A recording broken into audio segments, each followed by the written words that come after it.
Hey, what's up, guys? What's going on? Today is, I think, day 8 of my trip to Europe. Been to a lot of different places on this trip. I went to, let's see, New York City first, and then Iceland, and then Denmark, Sweden. I'm going to spend some more time in Denmark, and then I'm going to head on back. I hope you guys are doing well. As you come in, please hit the thumbs up button.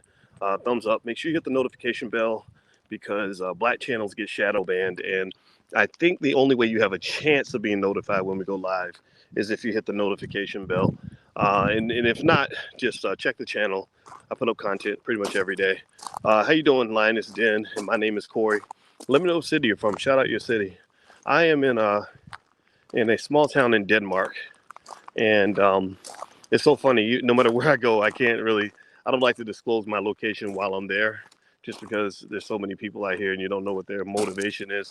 I literally ran into people in Denmark that knew who I was, which was kind of interesting because I've never been to Denmark. The same thing happened in Guyana. When I was in Guyana, a guy came to my house, literally, because he recognized my house on Instagram. It was the craziest thing. Anyway, let me hop in here and acknowledge you and say hello and let you know how much I appreciate you. Dorset and Kevin Edwards out of Seattle. I am Black Excellence out of Columbia, South Carolina. Murray B, Japan. Nice. It's midnight in Japan. Thank you for getting up at midnight. I appreciate you, man. Let's see. K Wims, Philly, El Hodge says, I'm tired of them apologizing. Man, I am too. I am too. And I think that's a good place to start, with Jamie Foxx and everything. Did you all give me a yes or no? How many of you saw Jamie apologizing recently?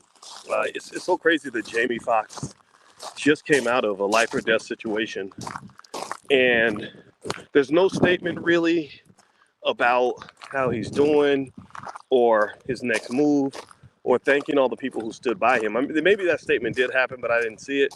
Um, but there's the first thing that really makes national news is this apology, and people are like, "Apology? What are you apologizing for?" And it was a statement, I guess, on Twitter about saying something like, "They killed Jesus. Look at what they'll do to y'all," or something like that. Or what do you think they'll do to y'all? And I didn't see the J word in there. I'm not even gonna say the word because, unfortunately, people have control of media and they can monitor and regulate what you're allowed to say. But how many of you think? What do you guys think? Do you think that? Yes or no? Do you think that that statement was negative or nasty or whatever? I didn't think it was. Now, I'm gonna tell you what they probably reacted to. Also, was Kanye West went to go visit him in the hospital. So anybody who's associated with Kanye is going to get a certain stigma attached from that community. And what's interesting though is not everybody feels the same way. I met a nice lady who happened to be from the Jewish community, and she was saying, "I love Kanye," and I said, "But what about? How do you feel?" I thought that, that there was a lot of problems with some of the stuff he said, you know, on Twitter or Instagram, and she said, "No, I still love him. I think it's funny." So I don't know. So obviously there's a diversity of perspective. Not everybody feels the same, but we know who has power, right? We know who has a lot of wealth. We know who controls media, and I think it's hilarious that um, they would try to act like they don't have that control. That we know that they have the control, right? I mean, that's just a given. And what's interesting to me is this. So Jamie, he's not the only brother that's been forced to apologize. I remember Nick Cannon. Nick Cannon apologized, and I think he had to apologize several times. Now Snoop Dogg wasn't apologizing to that community. He was just apologizing for his comments about Gayle King. And I remember noticing how he apologized over and over and over and over again, almost like he was begging to get reaccepted, like begging to get back whatever he lost. Um, I remember Jay Z said their name in a song. I don't know if he apologized, but I think they removed the lyric from the song. Then let's see. I can't. I'm trying to think. There was another one. But anyway, it's so interesting because you see so many examples of black people apologizing, right? We're the ultimate apologists, and it's almost like you got to apologize for even existing. Like you got to apologize for breathing. You have to apologize for having your own perspective. And I find that really interesting because I want to ask y'all a question. Yes or no? Give me a yes or no. Have you ever seen anybody from that community apologizing to black people for anything? Has anybody been forced to say, I'd like to, from that community, I'd like to apologize to the black community for putting out black exploitation movies that absolutely destroyed your community and your perception of manhood? Has anybody apologized for medical apartheid and experimentation on black people that's gotten black people killed? Um, has anybody ever apologized for supporting policies of mass incarceration that have literally decimated black communities? Did anybody apologize for the CIA putting drugs and crack in our communities and ruining our families? A lot of y'all in here got relatives who were on that dope. I had two daddies, my biological daddy and my stepdaddy that raised me. Both of my daddies were on drugs. Drugs blew away the black community, destroyed it. Prison destroyed the black community. These movies they put out destroyed the black community. These record labels, have they ever apologized for promoting ignorance and self-destruction through music? Like a commercial. Kill that Noah, kill that Noah, kill that Noah, kill that Noah. And then we'll pay them millions of dollars to do it. We'll put them, I just need y'all to understand, we need to smell the racism in the room. The racism is the elephant in the room, and I don't know if anybody sees it. And the racism is a systematic nature. It is also of an economic nature, because it is the vast distortion of economic power that gives them the ability to impose their will on you, but you can't impose your will on anybody. And they keep you dysregulated, they keep you divided, they keep you confused, they keep you angry at each other, and it becomes a damn mess. It's crazy. We're sitting out here fighting each other over scraps, and they're making $10, $100, $50 billion deals. All your best black entertainers are controlled by other people. Michael Jackson was trying to fight against that in his own odd way, and he ain't here no more. Whitney Houston, she received in her movie, she received loving mentorship from Clive Davis, and who again is part of that community, right? Again, controls your best art, your biggest artists, your biggest entertainers, the people that you think are representing your community are all controlled by other people. BET for years, for decades, was controlled by another community. BET, and I've talked to y'all about the dangers of BET, because BET was interesting because it wasn't just entertainment, it was the culture. They did ads for one of the BET Awards, and they said, "This is for the culture. This is for the culture." So, what is the culture?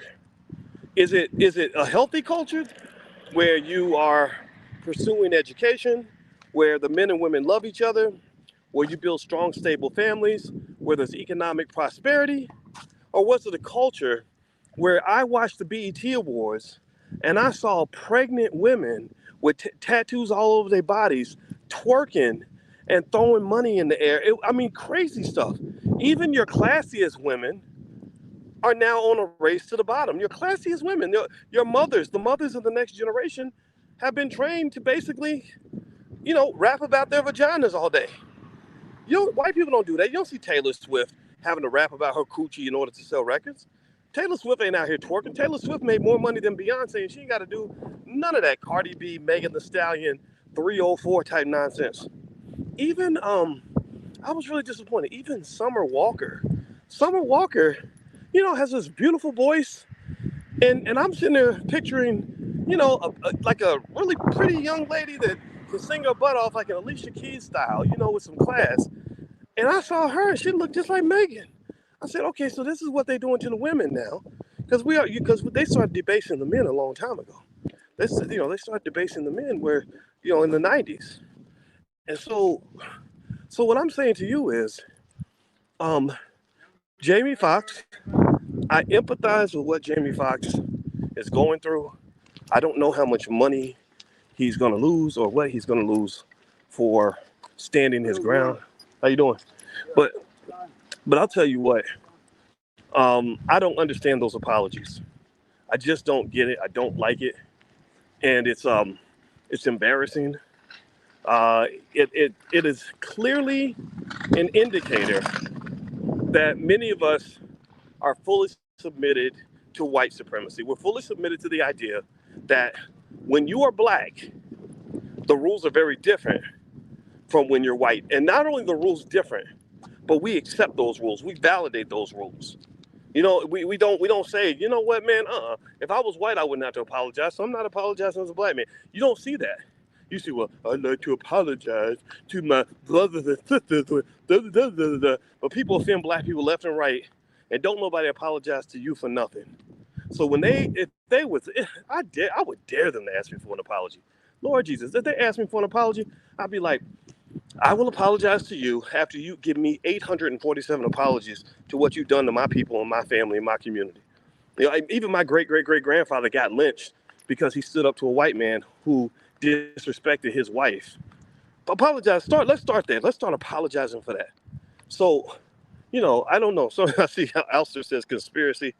It could be a conspiracy. I don't know. Maybe people are just weak and stupid. Maybe um, we have lessons to learn about how important your economics are to whether or not you can be free. And it's not about having a lot of money. See, it's not just about Jamie Foxx getting more wealth. He has a lot of wealth. It's about knowing when you have enough and you secured yourself enough that you can just simply be honest about what you are and are not willing to do. It's about boundaries. That's it. It's about boundaries. You know, it's like, okay, I'll apologize for this, but I won't apologize for that. Or I'll stand on this and I can let go of that. We don't have any boundaries.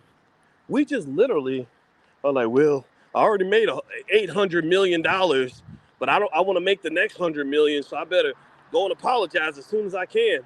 At what point do you say, you know what, I've made enough money. I'm good.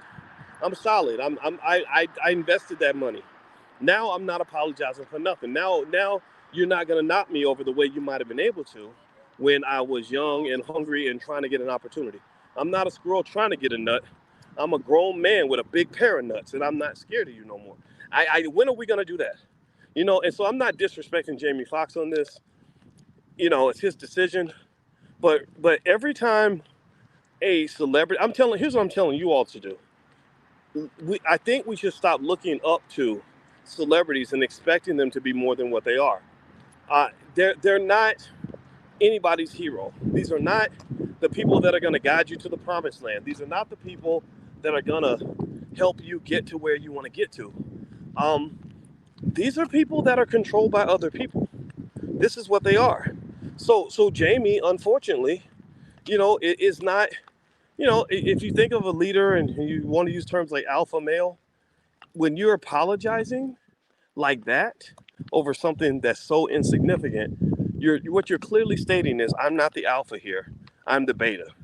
I'm not the man. I walk around like I'm the man because black people think I'm the man because they saw me on TV and they saw that I'm driving a nice car. But I'm not really the man. I'm not really the plug. I'm not the power source. I just pull from a bigger power source, right? And that is a mindset that comes from the ability to build and develop. And here's the thing: I want y'all to make this clear. I'm not even mad at the Jewish community for demanding apologies. I'm not mad at them for that. You know, because what they understand, and this is why in the Black Business School, I have everybody in the Black Business School read a book called An Empire of Their Own: How the Jews Invented Hollywood. Because it's an inspirational book about how a group of people who were discriminated against took the time and had the patience to build an industry that belonged to them.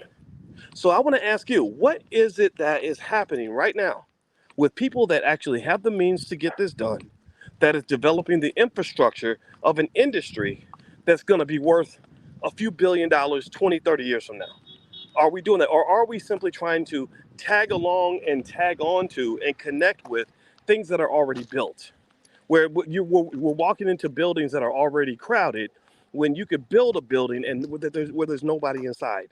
So I would like to see us sort of analyze this, not from a position of attacking Jamie Foxx. I don't have a desire to do that because I like Jamie Foxx.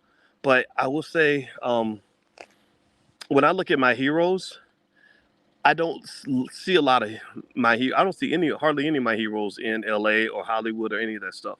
I see big, gigantic puppets. I see they're almost like big balloons. And as soon as somebody pops that balloon or takes the air out of that balloon, you just get a big slab of nothingness. I'm looking for the people that are solid, even if you're smaller than so and so. If you're solid, that's good. And Ice Cube's trying. I love what Ice Cube is trying to do. I love the fact that he's fighting the gatekeepers. One thing I would challenge Cube on, and I would say this directly to him, when I talk to him, I talk to him every now and then. I like the guy, I really do. Is I would say, what do they have that is so important that you have to give them that much attention? What is it? Because remember, sometimes when you choose to fight somebody, you're actually validating them. You're acknowledging their power to some extent. Like if I say my goal is to win this game that you created, you are validating the game. Do you understand what I'm saying? You're acknowledging it. You're giving it credibility. But if I say I'm not going to play your game, I'm just not here. I don't care what you think about me. I don't care what you take away from me. I'm not even going to compete for it because it's not. This is not for me. This is not where I want to be. I'm gonna be over here building something. That's a different level. I think that's a different dimension. That's a higher frequency that you operate on. So for example, when I was at Syracuse University, I spent time fighting against the gatekeepers. I fought the power structure. I fought the university. You don't promote black people. You don't hire enough black people. You don't give black people opportunities. And then I was like, screw these people, man. I'm out of here. I'm not gonna go to a place where I'm tolerated. I don't want to be in a place where I'm tolerated. I want to be in a place where I'm appreciated. I don't want you to have me around despite who I am. I want you to have me around because of who I am. And so when I was in Syracuse, they tolerated me. They accepted me. They just allowed me to be who I was. But what I like about being around intelligent black people is y'all like me because of who I am. I can be more Boyce Watkins and you appreciate that. Whereas in Syracuse, I kind of had to tone it down in order to fit in. If I had chosen to fit in, I just chose not to. So I think overall, that really speaks to self-worth. That's a journey, and I don't know Jamie's situation. I don't know his health scenario. I hope he's doing well. I really do. I like him. He's so talented. But I think there's so many other super talented people who ain't scared, who ain't begging, who ain't apologizing. And I would just say, whatever somebody asks me to apologize, my answer will be very basic. Them first. Okay, we want you to apologize for blah blah blah blah. No, they should apologize first because they got more stuff to apologize for. Well, Doc, we think you messed up over here. You did this wrong. No. But let's talk about them first. After you do them first, then we can get to black people. Before we get to talking about what black people ain't doing right, I think we need to talk about what other people ain't doing right and how they did wrong toward black people in the beginning. Y'all owe us about 8,000 apologies and about $14 trillion in reparations. Until that point happens, I ain't apologizing for nothing. So Jamie, if you see this, call me and I will be happy to break this down for you. Just like I did for Kanye West, just like I did for Ice Cube, just like I did for anybody that calls and wants to talk to me. I have no problem breaking it down, just like I did for Charlemagne. Just like whoever wants to talk to me, I will talk to them. I don't want any of their money. I don't need any of their money. I just want to see them use their power in a way that's going to be productive and beneficial, as opposed to always being scared. At what point? I'm just serious question. At what point are you famous and rich enough that you just don't have to give a buck? You know what I mean? I'm trying not to cuss today. It's Sunday anyway. I don't want to cuss on Sunday. I'm doing my best. Y'all got to help me with this. But at what point what point can you say, you know what? I paid my dues. I toned it down. I played the game. Now I'm not playing nobody's game no more. Is there a point where black men can do this? And if you don't know where your number is or where your point is, then that's a problem because you're always in danger of being a sellout. So stop it. Just stop it. And you don't understand what it does psychologically to the community when you are falsely led to believe that your big entertainers are your most powerful and successful black people, and you see your so-called kings on their knees apologizing. Do you understand what that does to you psychologically? Do you understand what that does to a people when they see their kings on their knees, or when they see their leader like apologizing and folding to somebody else?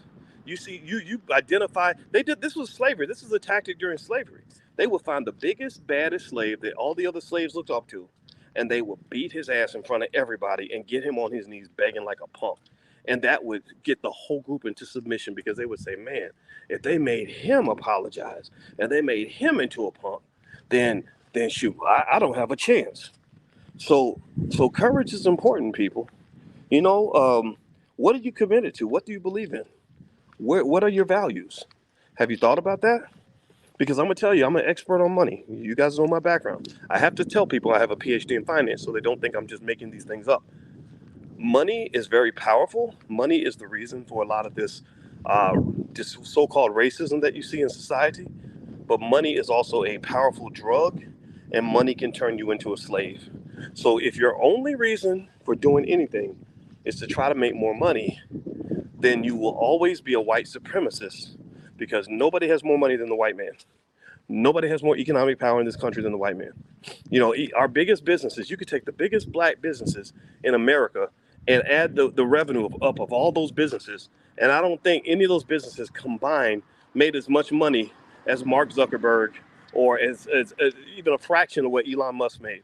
So you got to understand that you got to fight on a different level. You have to fight a different kind of battle. It cannot just be a, you know, I'm going to do whatever the money tells me to do situation, because at that point, you might as well just sell your soul to the devil, because capitalism in its worst form becomes the devil. So anyway, that's my 2 cents, guys. Again, all love to Jamie Foxx, and bigger love to y'all. You know, I appreciate y'all just hearing me out. You don't have to agree with me. Give me a yes if you understand. You don't have to agree with me for us to kick it.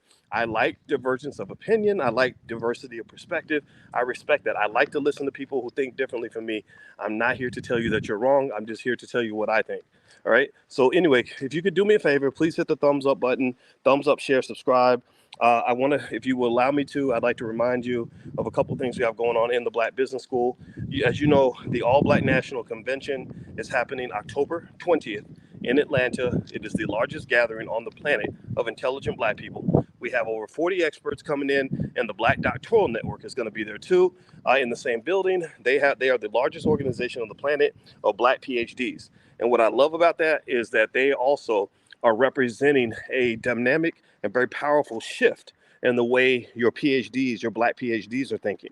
They're turning from, as George Fraser puts it, they're going from being PhDs to being PhDos. And they're also going from solving problems just for white people into solving problems for Black people. The next step that you need when you have your most highly educated people really working and focusing on Black people is you also need your craftsmen. You need to reemerge the importance of your carpenters and your electricians and your HVAC people and your skilled tradesmen. We have millions of kids in our public schools that are not being properly prepared for anything. They're not ready for college. They can't read, can't write, can't do math. Those kids need to be guided in a direction where they can actually gain a skill that will not only make money for them and their families, but will put them in a position to have the kind of economic power that they deserve through entrepreneurship or whatever the case may be. So we have to retool our whole community, and we have to define that policy. We have to define the policy. We are the president of the United States. We are the king of France. We are the leaders of all of this. And I want us to be the kings and the queens of this destiny instead of waiting on other people to do it. If you keep waiting on other people to do it, you're going to be waiting for your whole life. So that's my 2 cents. I hope that this makes sense. The All Black National Convention is in Atlanta, October 20th through the 22nd.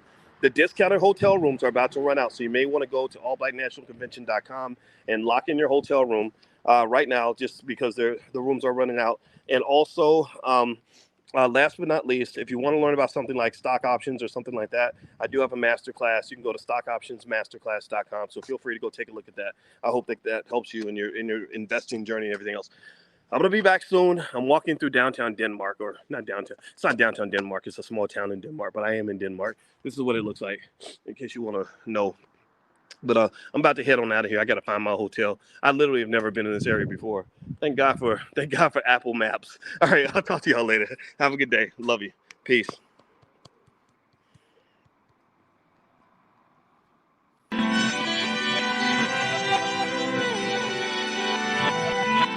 Here we are, clan the isms, cataclysm great.